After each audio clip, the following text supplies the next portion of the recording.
ہمارے پاس حرم کی حکومت ہے. میں نے کہا حرم کی حکومت ہونا حجت ہے؟ کہنے لگا حجت ہے. میں نے کہا بقی پر جس نے گنبد بنائے تھے تم لوگوں نے بنائے تھے؟ کہا نہیں ہماری حکومت تو ابھی ہے، ہم سے پہلے جنہوں نے 1000 سال حکومت کی تھی انہوں نے بنائے تھے.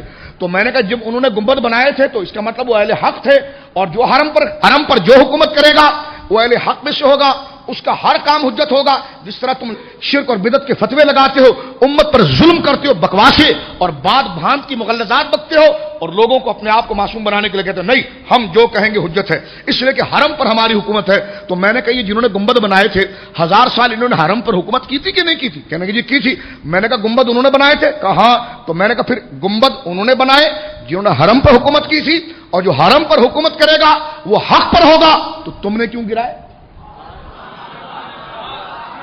تم نے کیوں گرائے؟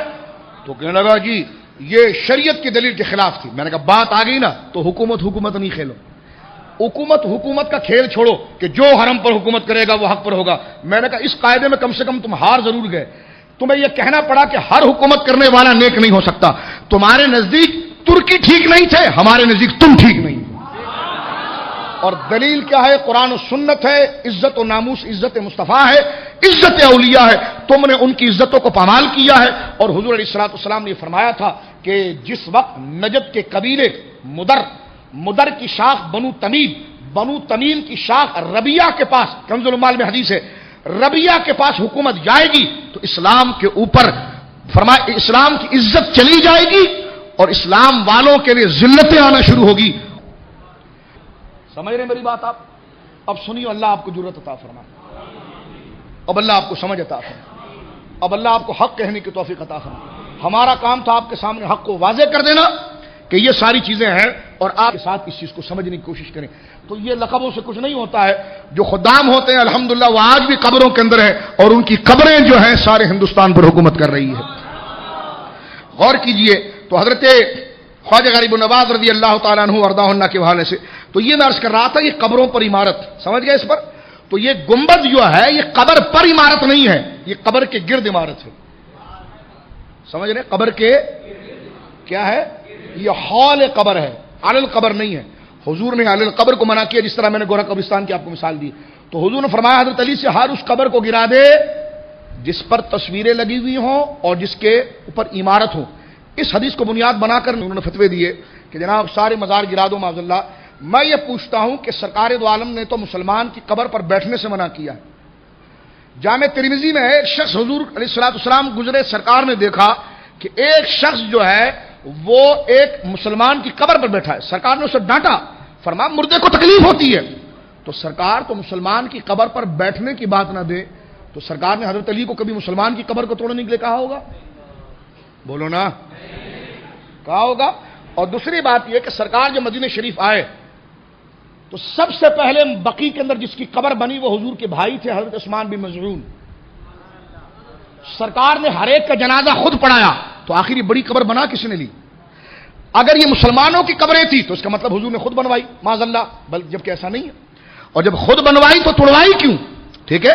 تو پتا چلا کہ حضور علیہ الصلوۃ والسلام جب مدینہ شریف آئے، جب جنت البقیع کی زمین خریدی گئی تو اس میں سب سے پہلا شخص جس کی قبر بنی تھی بخاری میں موجود ہے وہ حضرت عثمان بن مظعون ہے. حضرت عثمان بن، ان کی جب قبر بنی تو ان کی قبر کے لیے تو میرے آقا نے کیا اہتمام کیا، بخاری میں موجود ہے. جب ان کو دفن کر دیا گیا تو سرکار نے 2 لمبے پتھر منگوائے. آپ پہاڑی علاقوں میں جس طرح کے بلوچستان ہے، صوبہ سرحد ہے، یہاں پر کبھی آپ جائیں تو یہاں کے قبرستانوں کے قریب سے آپ گزریں گے نا، آپ چلے جائیں یا پشاور سوات اس طرف آپ چلیں تو یہاں پہاڑی علاقوں میں وہ رسم موجود ہے کہ قبروں کو ہمارے یہاں جیسا طارق روڈ کا قبرستان ہے، میوہ شاہ کا قبرستان، ہمارے وہاں قبر کے اوپر سنگ مرمر لگا دیا جاتا ہے. ان پہاڑی علاقوں میں ایسا نہیں ہے. ان علاقوں میں کیا ہوتا ہے کہ قبر کی طرف ایک لمبا پتھر لگایا جاتا ہے اور قدم کی طرف ایک لمبا پتھر لگایا جاتا ہے. یہ طریقہ اہل عرب کا ہے. جب حضرت عثمان بن مظعون کا انتقال ہوا تو سرکار دو عالم صلی اللہ علیہ وسلم نے 2 پتھر منگوائے. ایک حضرت عثمان بن مظعون کے سر کی طرف لگایا، بخاری شریف کتاب الجنائز میں ہے، اور دوسرا پاؤں کی طرف لگایا. ٹھیک ہے، 2 بڑے پتھر لگائے. صحابہ نے پوچھا حضور اس قبر کو آپ نے علامت والا کیوں بنایا؟ اس کو تو آپ نے لگا دیا، اس سے تو پھر پہچان ہوگی، علامت ہے، اس سے تو تعارف ہوگا. تو حضور نے فرمایا اس لیے ہوگا کہ اعلم بها بقبر اخیہ، یہ میں نے 2 اونچے پتھر اس لیے لگائے ہیں کہ کبھی بھی میں قبرستان آؤں تو مجھے پتا چلے کہ میرے بھائی کی قبر یہی ہے۔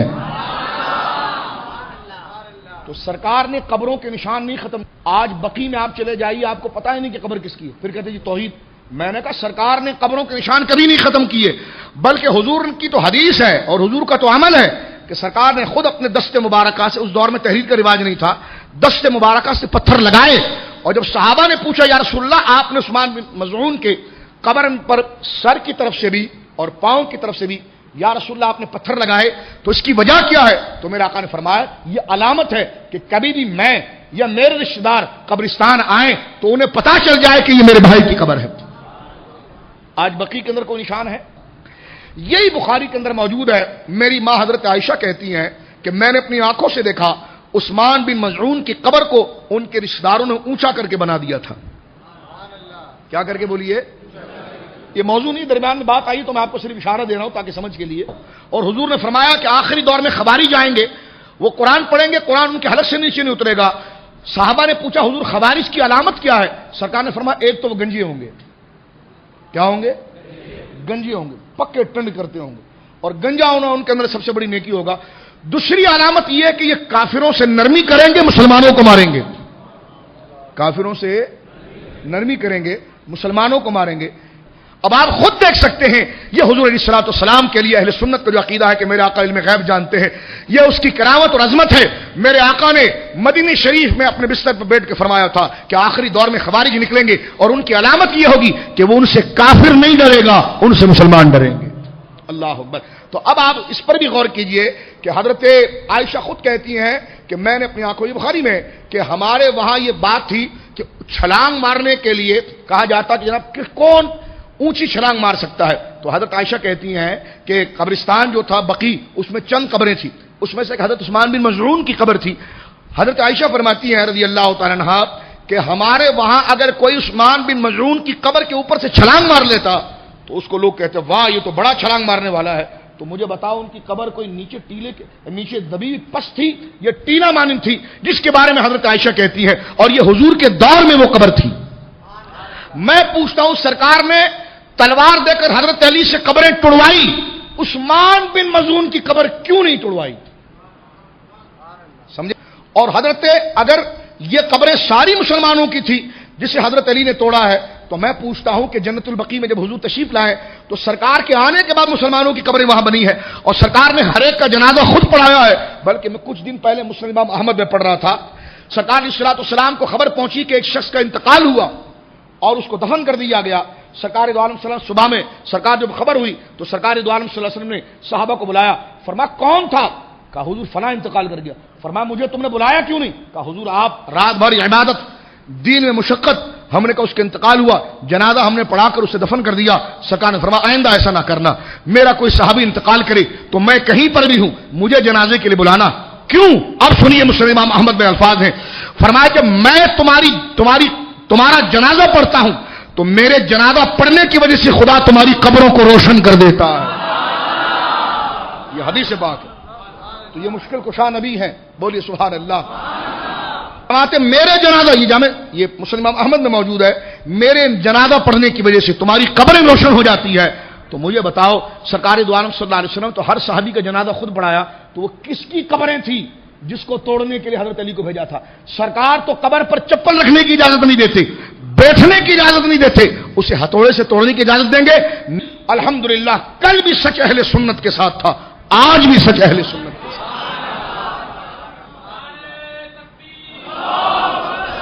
کم ہونا اور زیادہ ہونا یہ کوئی میعاد نہیں ہے، ٹھیک ہے؟ تو حکومت ہونا نہ ہونا، کربلا والوں کے پاس بھی حکومت نہیں تھی، بدر والوں کے پاس بھی حکومت نہیں تھی۔ میرے آقا نے خود فرمایا کہ میرا دین غریبوں سے چلا تھا، غریبوں میں رہے گا، غریبوں میں چلا تھا، غریبوں میں رہے گا۔ تو اصل دولت ہے صحیح عقیدہ۔ اصل دولت کیا ہے بولیے؟ اب جلدی جلدی بات سنیے اور میں اپنی گفتگو ختم کر، یہ چند باتیں میں نے آپ نوجوانوں کے لیے ذکر کی ہے، اور بزرگوں سے میں معذرت چاہتا ہوں، کثرت سے سنتے رہتے ہیں لیکن یہ نوجوان ہے، تاکہ آپ کو مزاروں کا مکمل کانسیپٹ پتہ چل جائے کہ کیا حیثیت اور مزار ہے۔ اب آپ سنیے یہ گنبد کے حوالے سے، تو یہ جو بزرگوں اور اولیاء کی مزار کے قریب جو عمارت بنائی جاتی ہے یہ قبر کے اوپر نہیں ہوتی، آپ نے دیکھا اس کے ارد گرد ہوتی ہے، اور گنبد بھی جو ہوتا ہے اس کی دیوار قبر کے اوپر نہیں رکھی جاتی، ولی کے جسم پر نہیں رکھی جاتی، بلکہ حضرات اولیاء یہاں آرام فرما رہے ہیں تو دیواریں وہاں سے شروع ہوتی ہے.